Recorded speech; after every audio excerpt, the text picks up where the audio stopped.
Hey, welcome everyone. Um, we're still expecting a few more persons to join us soon, but we'll be good to go.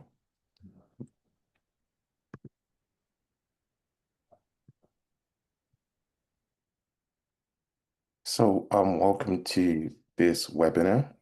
This is the second of a three-part webinar series, and today's webinar will be focused on leveraging AI for sustainable development in Africa.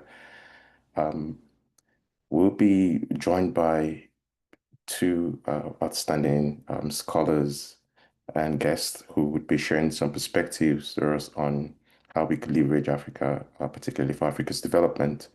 The objective of today's webinar is structured around exploring how AI can drive sustainable development across several sectors in Africa, identifying key regulatory infrastructure or capacity challenges or gaps, and sharing real-world use cases or lessons across the continent. Also, we'll try to discuss policy priorities when building inclusive, ethical AI systems. I am Samuel. I am a senior researcher with the Global Center on AI Governance, and you might be familiar with some of our work, which includes the Global Index on Responsible AI and the African Observatory. The African Observatory was established sometime in 2022. We recognized the need to promote African voices, experiences, and value systems in the global debate around responsible AI. And what we try to do is to aggregate a collection of works and also working with a network of scholars from social sciences, humanities to the technical sciences to explore African view on AI and also AI ethics and AI safety. Part of our priority includes policy engagement and communication, research and creation. So you would see a bunch of work that we have published around AI, responsible AI on the continent and AI safety. There's also capacity development that we try to do, which we do through one of or a few of our courses that we run. And for those who are interested, you could check our website to explore how you could register and maybe participate in one of our courses. Part of our goals include creating a network of researchers and research institutions to support knowledge exchange around responsible AI on the continent. Also, to facilitate the um, adoption of legislations and policies and frameworks that could engender responsible AI. And we've done this from the Africa continental strategy to national AI strategies that we're seeing across the continents currently. We also try to equip policymakers and policy actors with the knowledge, the skills, and the understanding of how to harness Africa's potential, like for the common good as well. We also engage with communities and participate in the global debates around AI. For today's webinar, I'll be joined by uh, two, like I mentioned before, two outstanding scholars in their own rights who have done significant work around um, AI in Africa. Um, Today, we'll be having Dr. Kulufelo Kugler, who wrote the brief on leveraging AI for sustainable development, and she is an international trades lawyer specializing in trade and digital economy issues. She currently serves as the head of trade law at BESO, where she leads work on automating trade law and supporting companies navigating the evolving trade landscape. I'd also, as a respondent to her presentation, we'll be having Dr. Chinesa Okolo. Dr. Chinesa is a fellow at the Brookings Institute, Brookings Institution, and she focuses much of her research on AI governance in the global majority. She also has published extensively on issues around algorithmic marginalization and socioeconomic impact and data. Dr. Okolo has also been recognized as one of the most influential people by the most influential people in AI by the Times and honored also by Forbes. Um, to kickstart our section, I would be handing over to Dr. Clifellow, and she would be exploring issues around policy and governance, infrastructure and access, and also talking about some sectoral use cases. Dr. Clifellow.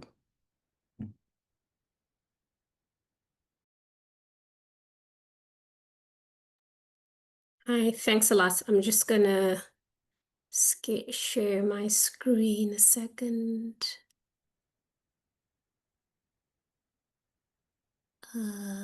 Just a sec. Arguments. Uh, sorry, I just need to get my presentation, which is somewhere. Here you go. Okay. Can you see my screen? I should probably start at the beginning. Can you see Yeah, my screen? Okay, yes. perfect. Okay, first of all, thank you so much to the Global Center on AI Governance for inviting me to participate in this webinar, but also to write this policy brief. For me, AI has been a journey, and actually, since I wrote this policy brief, I've begun working in AI as part of my profession, using AI to automate trade regulations. And so not only is it something that I enjoy researching on and sort of, thinking about policy making, but it also is my bread and butter today. But I hope to share some insights on AI and sustainable development in Africa. And before I even start, I just want to make a correction. I'm only getting conferred my PhD in the fall, and so you can hold off on calling me doctor until then. So I don't want to misrepresent myself in any way.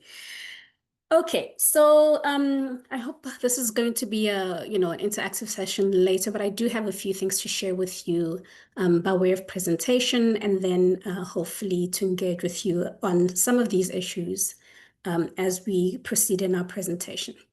So I will start on some introductory facts, discuss AI and agriculture use in Africa, AI and energy security, AI good governance, talk about challenges and then possible solutions and recommendations that I have thought about in addressing some of these challenges.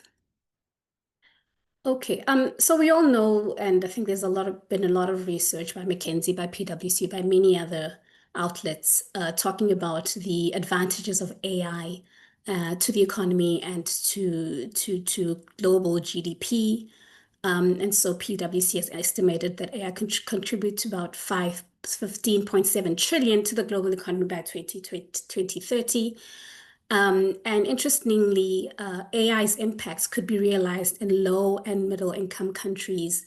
And of course, Africa would be a major potential beneficiary, although as we see it on the ground, the use of the technology is still nascent.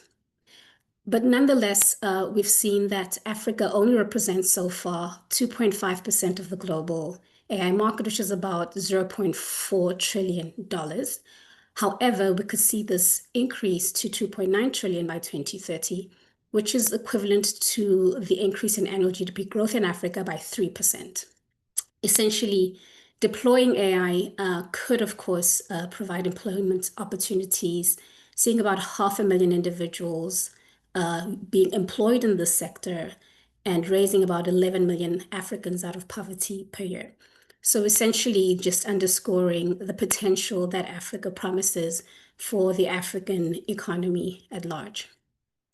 Of course, this all very sectoral, and McKinsey has just released a report a few days ago talking about the actual sectors that could be impacted by generative AI, and this includes retail, communications, and consumer packaged goods, etc., etc. As you can see on the board, there is potential to use AI in many sectors, including in agriculture, which is something that I'll be dealing with today as well. And just also GSMA has, shown the estimated annual value of AI in Africa relative to the global, as I said to you, about 2.5%, and also that 2.9 trillion. This is just the figures in more graphic form. But of course, we still have some challenges. Of course, we're still lagging behind on most basic enablers of AI uptake. This includes digital infrastructure, internet access, computing power, skills, energy, and obviously the regulatory infrastructure that is necessary for proper AI deployment and adoption. And also African countries rank quite low on many AI readiness measurements. At the same time, in all of this excitement of the deployment of AI, we should be cognizant of the inherent risks, right?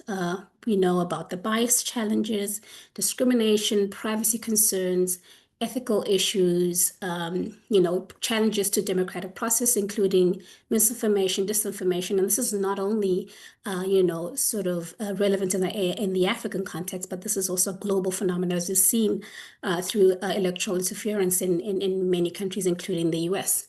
And also a big thing for Africa would be job displacement, right? And this would also further entrench the digital gap that exists already.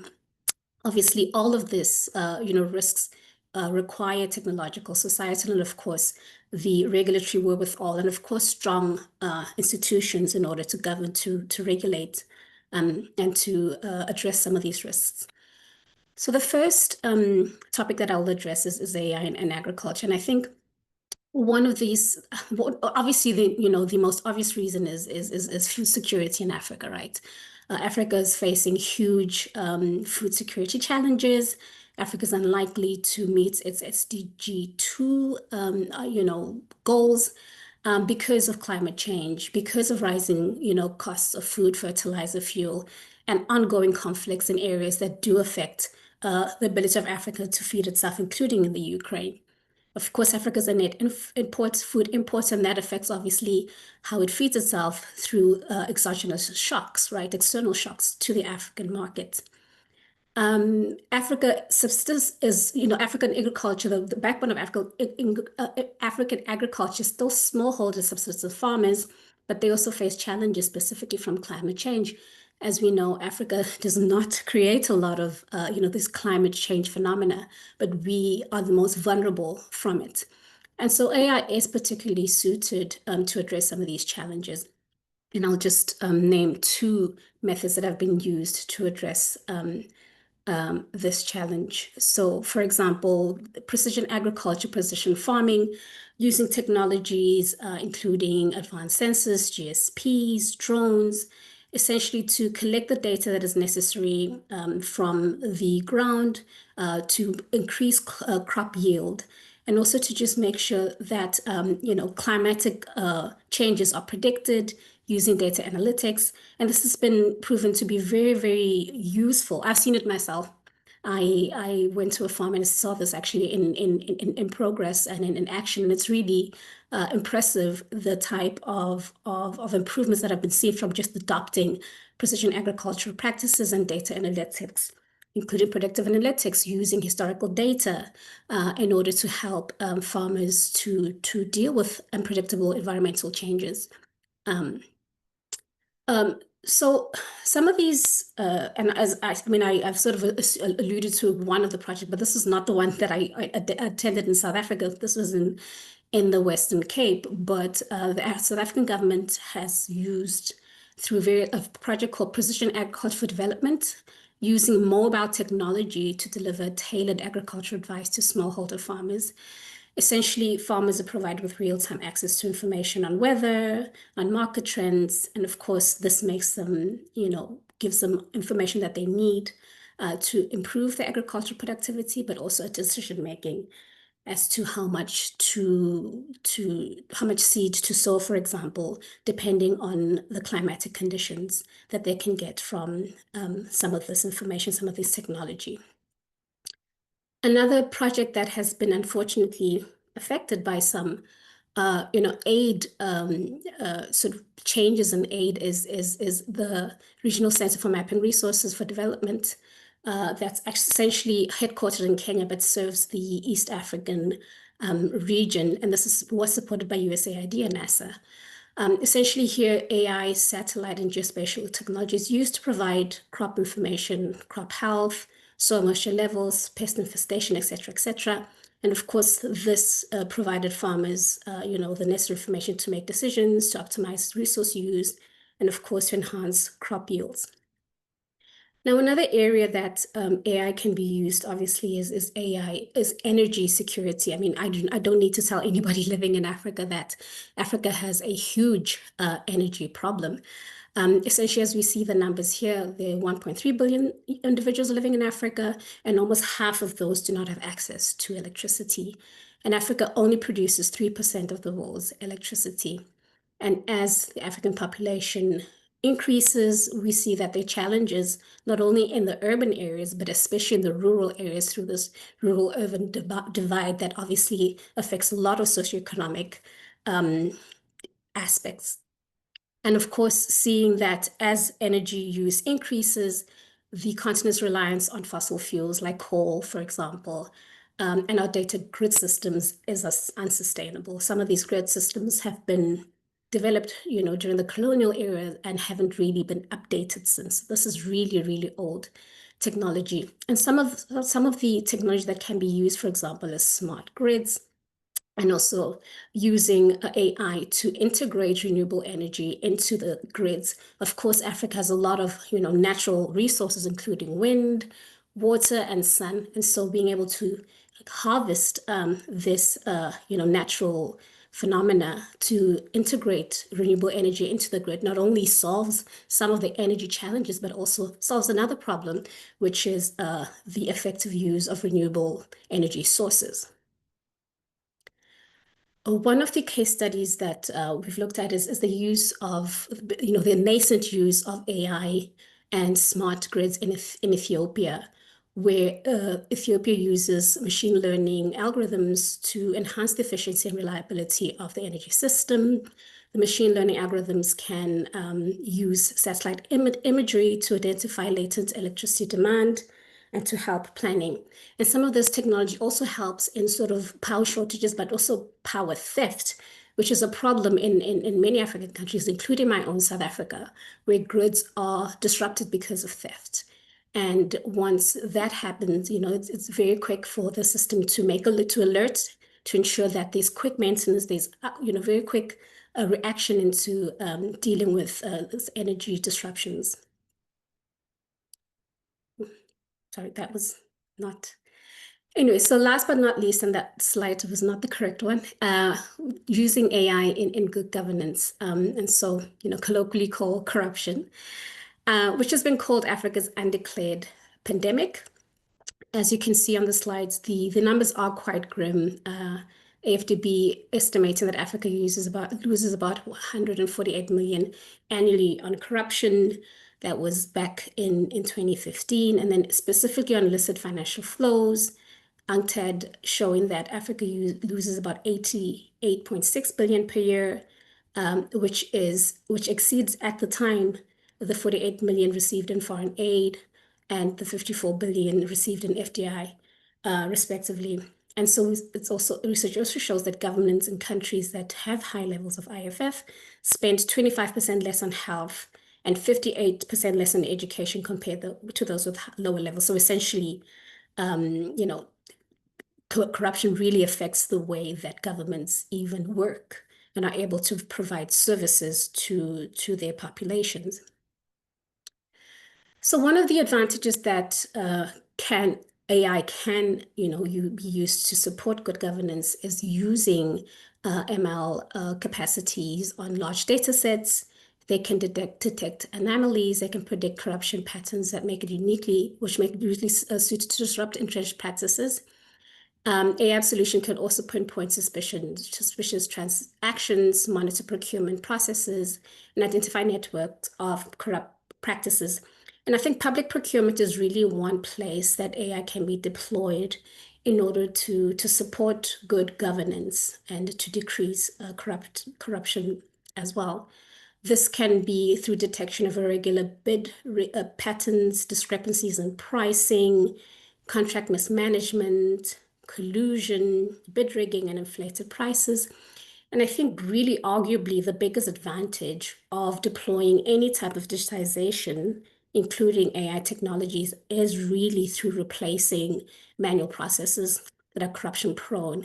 And also through the work that I do, I've seen that you can automate legal compliance, which is transparent, and also, of course, removing human bias and manipulation. Last but not least, I just want to share a final case study on AI. Although the use of AI to combat corruption or to enhance good governance is not widely spread, I did find this example in South Africa. The South African Revenue Service, SARS, used AI as part of its modernization program. They used debt propensity modeling and other targeted approaches to identify individuals with the highest likelihood of debt recovery.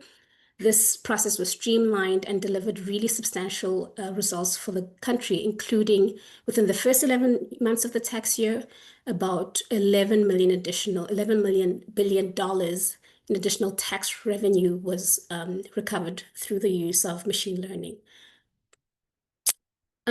So just the three sort of areas that I've covered and sort of the case studies as well, obviously leads to, discussion around what are some of the challenges that we have to adopting AI in Africa, and then of course some of the policy recommendations that I've made in my brief.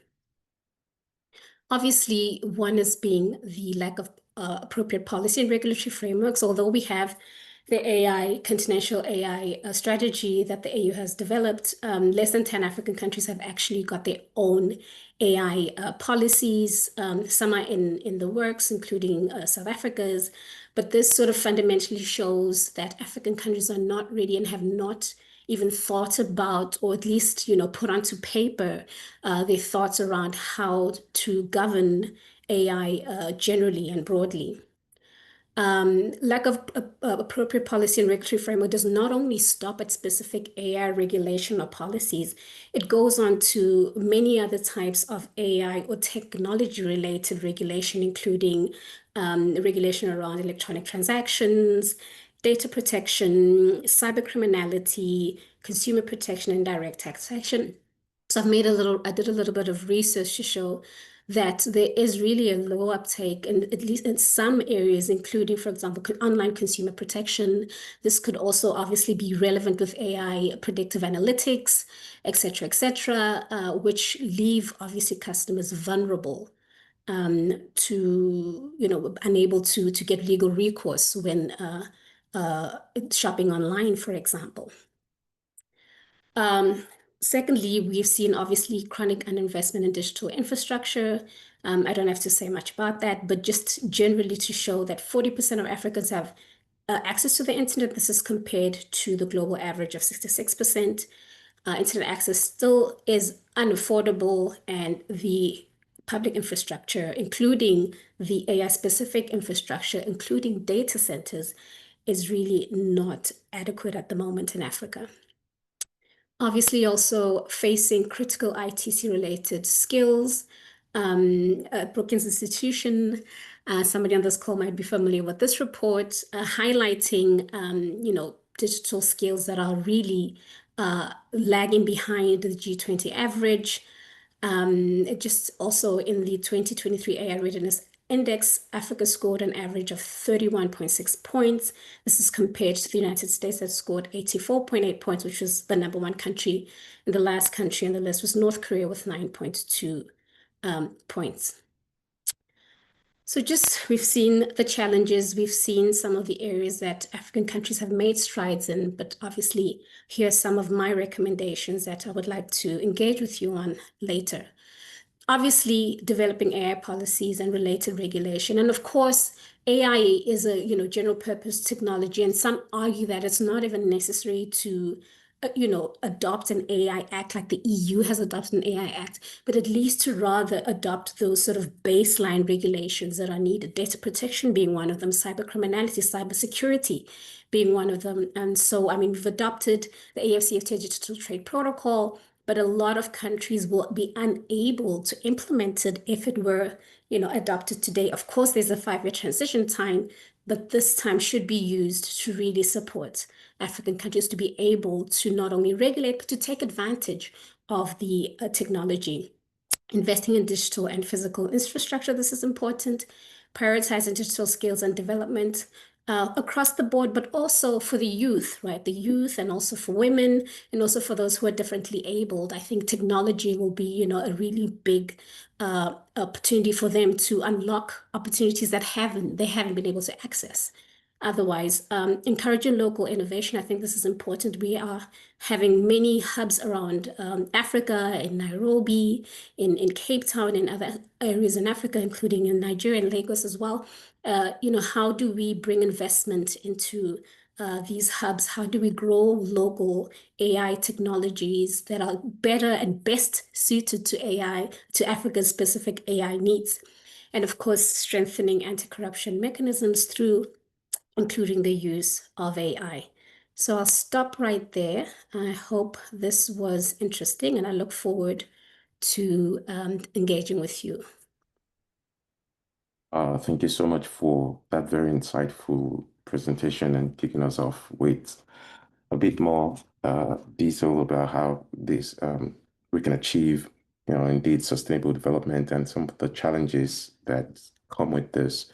I know you mentioned a few challenges and you offered some recommendations of how that can be done.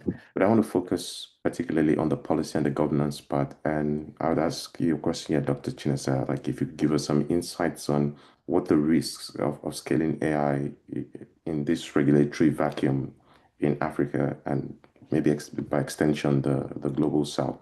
What risks do you see and what lessons can we learn from, say, fintech and telecoms where innovation outpaced the policies?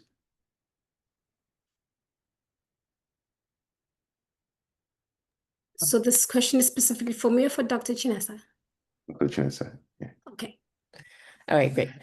Awesome. Yeah, so this is a tough one because I think that, there will be a time when African governments and countries need to effectively implement AI regulation. But I think that we could get to a point where we don't have sufficient protections. And basically what we see in terms of the fintech and telecom industries is that we do have existing regulation, but they're not necessarily being adapted or upgraded or, excuse me, updated to the existing realities of these respective technologies. And so I think that, once we implement or once African countries, governments implement these respective policies, they have to ensure that they provide mechanisms to ensure that these policies, again, meet the needs of the current capabilities of these technologies. I think it's hard to honestly forecast, how AI particularly and other emerging technologies, will evolve in the future. But I think there are ways that these governments can integrate this expertise, into, their respective decision-making processes to help support these respective needs as well. Okay.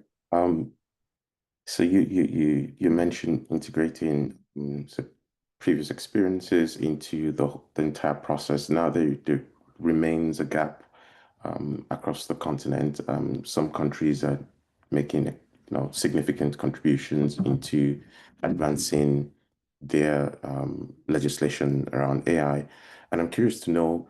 Um, You've done extensive work on the global south, particularly focused on Africa, and I'm interested in knowing how do you think the governments can build public trust in AI systems while balancing national needs? Should this be a priority to these governments? Because we're beginning to see where some governments in Africa are using this for social services, and so I'm just curious to know what you perceive as a way government could build public trust. And Dr. Chinasa, this is for you as well. Okay, great. Yeah, this is also a good question. And I would say that really, transparency and accountability is key. And we've seen lots of interesting use cases, where AI has, been claimed or purported to improve government efficiency, particularly when it comes to issues around the distribution or even collection of social services benefits. And in some cases, particularly like in Australia, and in the Netherlands, we've seen people actually be harmed negatively by these systems. And I think that there is a strong possibility for this to scale across the globe, and particularly, within, different African countries, because I would say right now, it's really hard to structure the kind of data that you need to effectively build these systems. A lot of countries, throughout the continent, particularly, don't necessarily have the best or most efficient tax structures or systems set up. And there has been a big tax gap, across the continent as well. And so I think that because of this, there are, serious issues that could occur when implementing these systems. And so for me, that I think it's important to, let the public know about these respective systems and how they're being used. And then also, when harm does occur, there should be, strong avenues or, that can enable redress, which is something that we know we are starting to see a little bit, but within the African context, because we don't necessarily have these strong regulations in place around AI, and even protecting from the harms of AI. I think like redress is something that we have to account for, whether or not we have these policy avenues or policy mechanisms for AI more broadly. Thank you very much. And I know that we've got a point where we're going to be taking questions, but please be encouraged to post your questions in the chat. And so we can also read them out when we've got to our Q&A session. I want to come back to a point Dr. Chinesa just mentioned, and this is a question for you, Kolofelo. Uh, it it touches a bit about around the infrastructure access, which you also mentioned in your talk. Um, Given the infrastructure gap that you identify, and also considering the policy and regulatory gap Dr. Chinasa just alluded to, I'm wondering what the most feasible entry point for integrating AI into specific sectors like, say, agriculture and energy would be. Like, what are the low-hanging fruits? What's the most feasible pathway to implementing this? Yeah. I mean, I think some of the projects that we've seen have been sort of smaller scale projects. I think at this stage, although we should be thinking big, we should be really targeting, low hanging fruits. There's sort of specific industries that are very well sort of, facing and very well positioned to take advantage of, for example, this type of technology. So, for example, let me just give you an example of the case that I saw when I was in the Western Cape. And this is specifically around using drones in growing grapes. And this specific project was also supported by the University of Stellenbosch and the local government for agriculture. And so in those instances where you identify sort of those champions or those industries that are very well sort of suited to adopt these technologies, from then developing projects using and sort of understanding how you can scale them. This is how I think the infrastructure gap would be bridged. Instead of trying to adopt the technology large scale, I would say let's start small. Let's do the research. Let's see what works. Let's learn from different sectors, what is working, what is not. Have regulatory sandboxes, as we like to use regulatory sandboxes, and then from then we scale. I think the technologies are not, for example, in agriculture suited all across the board for all different types of crops, for example, but there are obviously, commonalities that can be used across the board. And so in my opinion, I think when we're thinking about scaling the use of AI, really it's about local partnerships, government involvement with local communities, and also, of course, the research institutions that we have at our disposal as well. Oh, thank you for that. Getting to break down the more complex ideas into smaller beats and starting small. And I'd ask you a question here, Dr. Chinasa.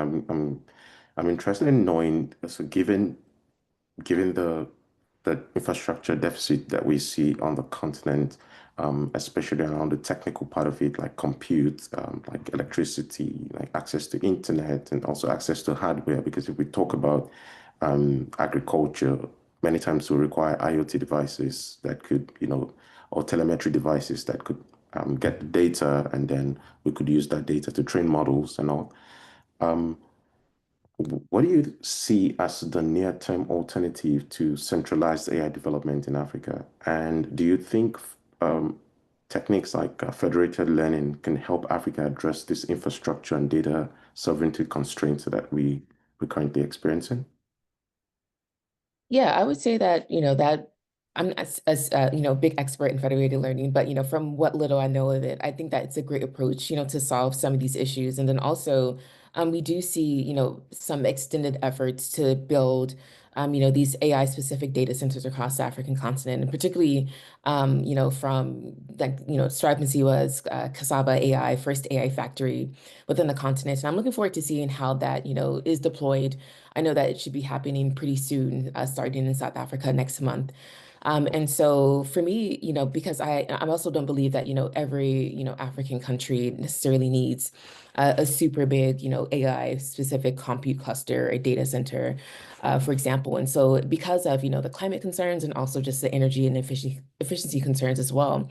And so because of this, I think that, there are ways that we can leverage existing infrastructure that we have across different university networks, and also even thinking about how these regional economic communities like SADC, ECOWAS, EAC, the AMU, et cetera, can help, I would say like be the hub of some of these, I would say like centralized data centers or compute clusters as well.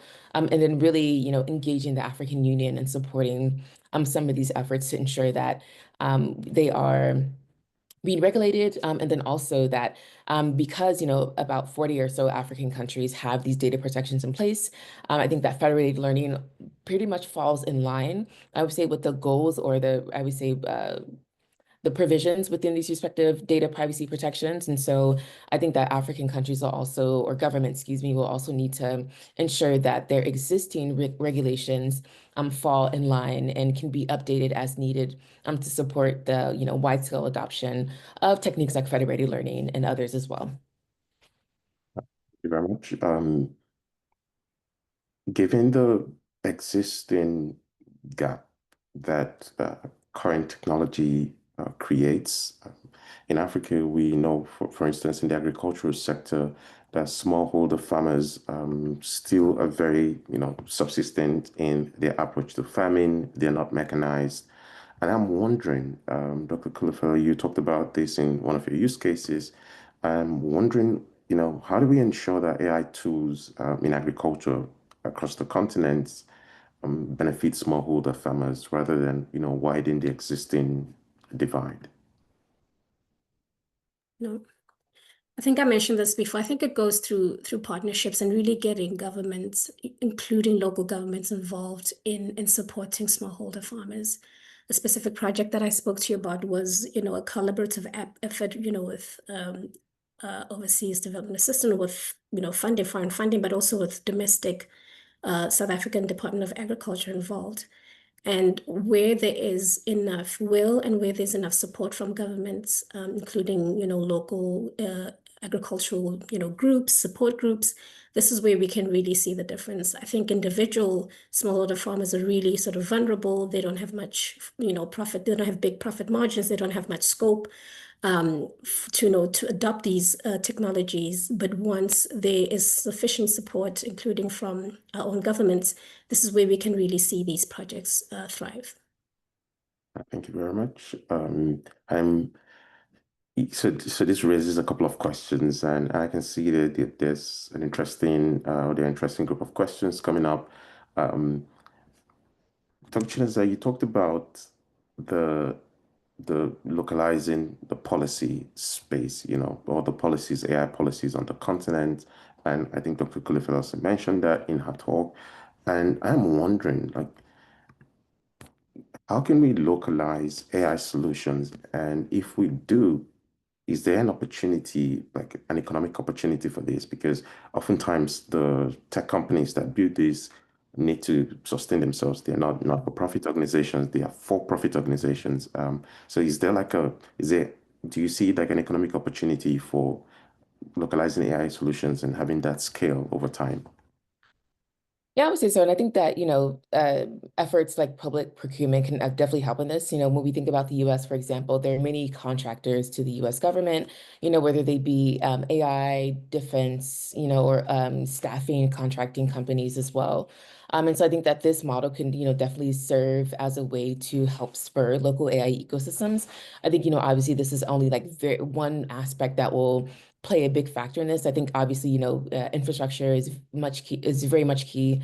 Education, particularly supporting these tertiary pipelines for, students to earn, masters and PhDs in, computer science and AI AI fields as well. And then also really supporting this local entrepreneurship. Again, I think public procurement can help play a big role in this, but even starting at the basics and providing, this funding that's essential to help these startups grow and launch. And whether or not they become, government contractors, I think there is a way that we can spur these respective local ecosystems. However, I think that when it comes to public procurement right now, that we're seeing that there is basically a lot of AI hype floating around. A lot of these technologies do not have, let's say, substantiated claims.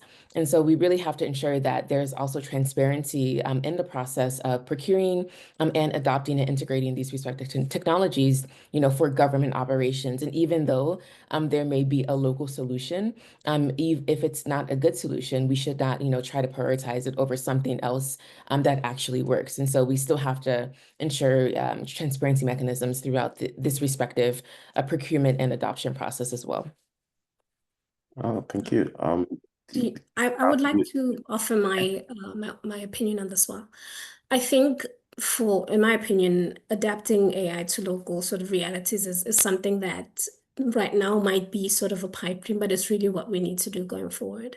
And I think one of the most exciting part is really in education, in accessing material in different African languages. I think this is where really AI can be used not only as sort of a social tool, but also to foster economic growth.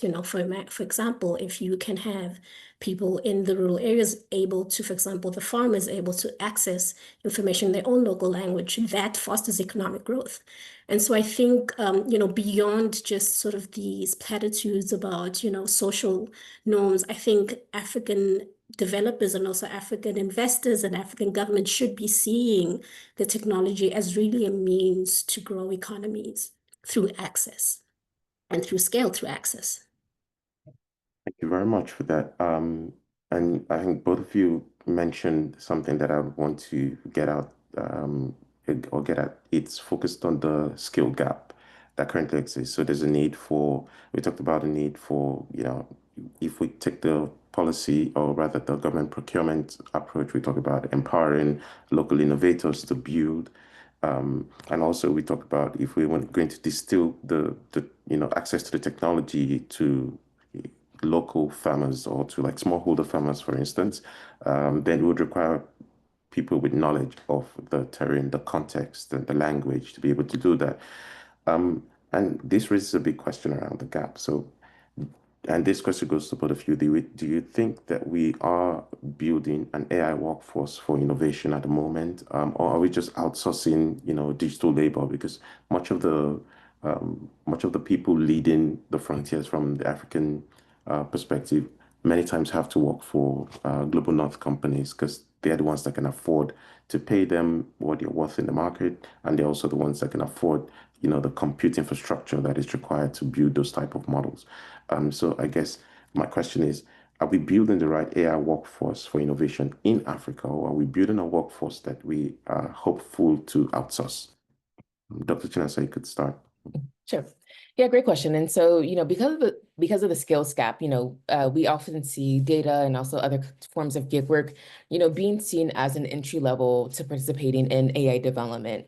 And while we know that this labor is essential to training, building, and also refining AI systems, unfortunately, it isn't valued as such. And so because of this, African countries, those across the global South, global majority, are really prone to this respective exploitation.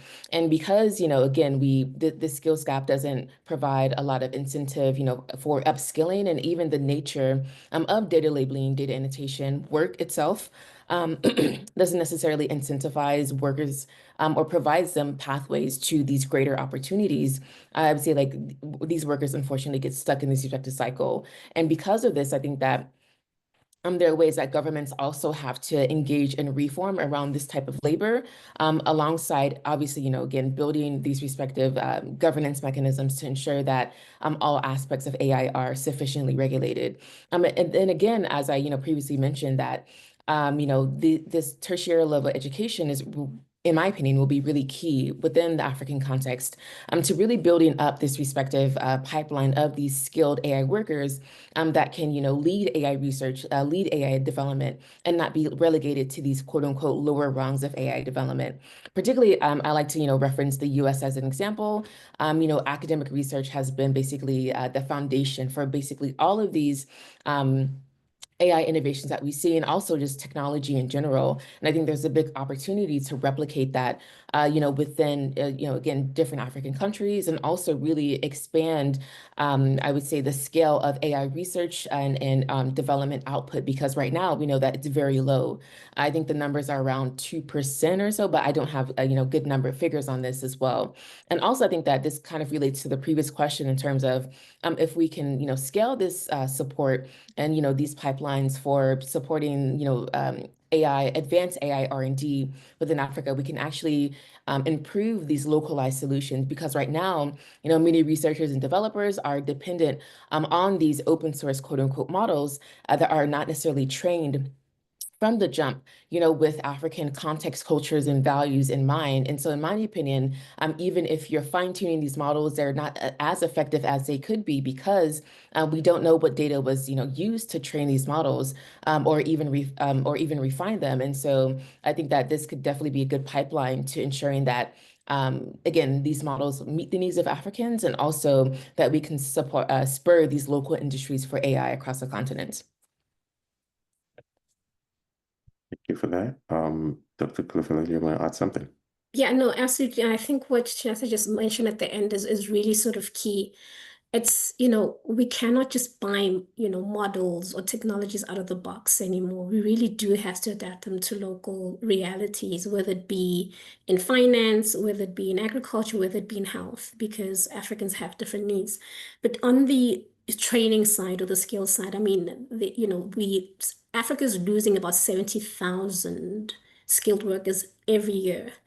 And a lot of those are becoming skilled workers that are skilled in tech areas. And not only is education system failing to prepare the next generation for the next generation's types of work, but also at the moment, there's also a demand side failure where, I mean, a supply side failure, meaning that companies and employers in Africa aren't sort of advanced enough to absorb even the graduates that are coming out.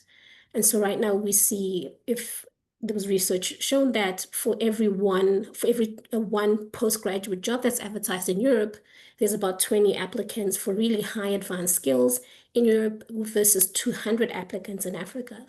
And so not only even if we were skilling and upskilling and training those capacities in the African context, we just don't have the ability to absorb them. And that's why we're losing so many people, to Europe, to the US, and other places that need the skills.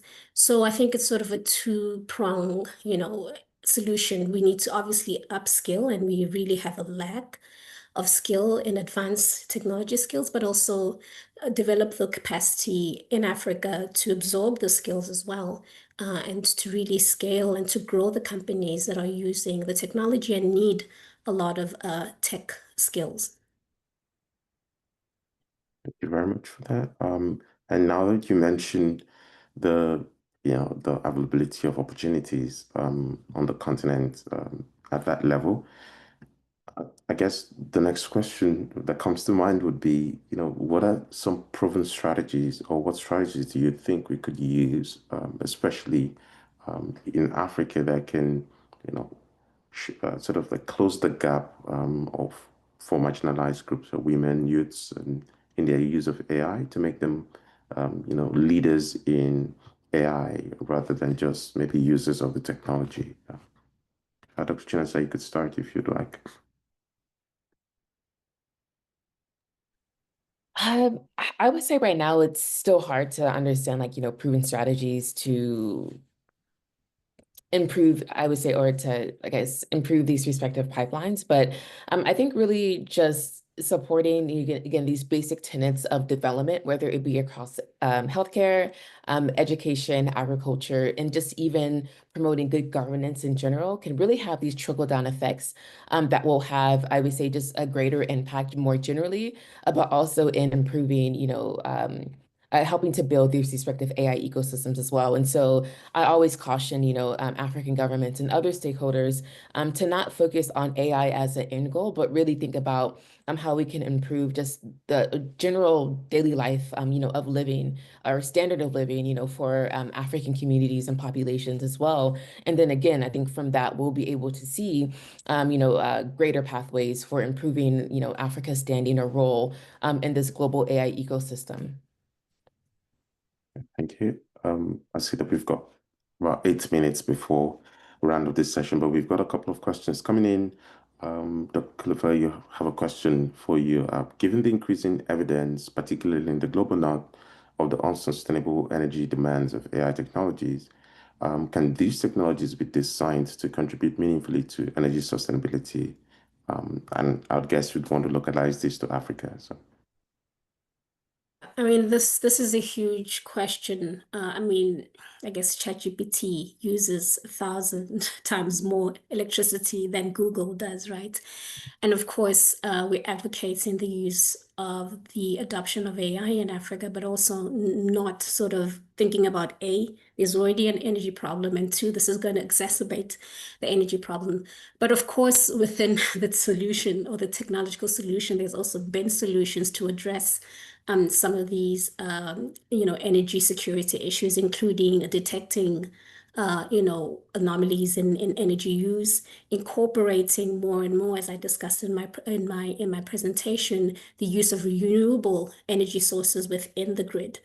Right now, African energy sources are really fossil fuel. And if we just sort of addressed that to begin with, already we are addressing, as I said, two problems: increasing energy security and also ensuring that the grid is green. So when the grid is green and we're able to generate more electricity, then AI really supports, economic and social needs across the board. Thank you. Dr. Chinas, I've got a question here from Amel. It says, how can AI be used to bridge the data gap in African agriculture where data scarcity often limits precision, often limits the development of models for precision farming? Mhm. Yeah, so in terms of bridging, I would say that I see, AI or the just intent to develop and use it as a way to, let's say, incentivize, better pathways for data collection. Also, even curating this data and structuring it in ways that can actually be used to help improve AI development, particularly in agriculture as well. We all know that there exists, many different like data sources already. A lot of times we see that, for example, in clinics and banks and in schools, that there's basically like stacks and piles of paper that can, already be digitized and leveraged to help support, the development of AI solutions. And in agriculture, not super, that's not my big domain of interest or specialty or focus, excuse me. But I think there are, potentially similar issues where we have data that exists already, but we just need to ensure that it can be structured in a way that can be leveraged to build these models already. Thank you. And just building on that, what infrastructure investments, say data centers and the like, are most critical, to support, the development and scaling of AI on the continent? Yeah, so I think, yeah, Kofi will also provide like really good answers to this, but I would say, really, I'm glad connectivity was, put in there as well, because I think this is something that, African governments are thinking about, but not necessarily, I would say, prioritizing in the most needed way, honestly. And so I think that obviously, you for the most part, like you definitely need to have a good internet connection, to really train these models. There are, ways to do some of this offline, but to jumpstart this process, you have to have internet. And I think obviously, data centers are something that is increasing in this respective conversation as well. And then also even thinking about I also mentioned in other talks and things like, the current standard of AI development where we're, focused on these large and big AI models, is not necessarily the way that we have to approach AI development within the African context. And so I think that given our respective current infrastructure constraints, we can definitely adapt, these constraints. And even as we continue to scale infrastructure, really think about developing these more smaller, localized models that meet the needs of African consumers, particularly because we know that a significant portion, of Africans access internet and other digital services through their mobile phones. And so these large models will not work, in this respective context. And so thinking small can actually, I would say, lead to really interesting outcomes and better adoption and, potentially just greater scaling of the AI ecosystem across Africa and other global South countries, or regions as well. Thank you very much for that. One last question, and Kulufa, this is for you. 1 minute, as quickly as you can. How high risk is it to continue to depend on data sets and principles or even the technology that do not particularly have like an Africa focus in their design, like say the use of like ChatGPT or the other large language models? How high risk is this for Africa? Mm. I mean, I think LLMs like ChatGPT, yeah, it's really, as I think everybody has used this, but it's really sort of has a Western stance to it. And it begins to hallucinate more and more when you ask it questions that it just is not familiar with, including, African realities and African questions and African law. And so really we use it at our own risk. Of course, for general questions, it performs very well. But once you get more specific, and especially when it's used in the learning environment, really not probably well suited to African realities. So one, we do need to create models that are suited to African realities and to lives. Secondly, using models that are not suited for African realities or even African consumers, for example, can lead to businesses losing money, just as simply as that. And so I think the more, as Shinasa was saying, the more localized, the more data that we source locally and train the models locally, the more we'll be able to really take advantage and harness the advantages of AI moving forward. Thank you very much. And thank you for the great insight shared, both of you. Appreciate the detail, the examples and case studies. My key takeaway is around developing AI policies and regulation that, have some clear goal articulated around it, such as consumer protection, data protection, cybersecurity, and AI governance framework, integrating all this together. I'm also investing in the digital and physical space and prioritizing digital skills. So thank you for sharing with us extensively and from your expertise. And thank you everyone for joining us today. We have another webinar, which will be the third of this series. It's going to be on June 11th. It's going to be on implications of open source large language models for Africa. Thank you for joining us, and please, the link is in the chat. You could register if you'd like to be a part of that webinar. Have a great time, everyone. Thank you, everyone. Bye-bye. Thank you. Take care.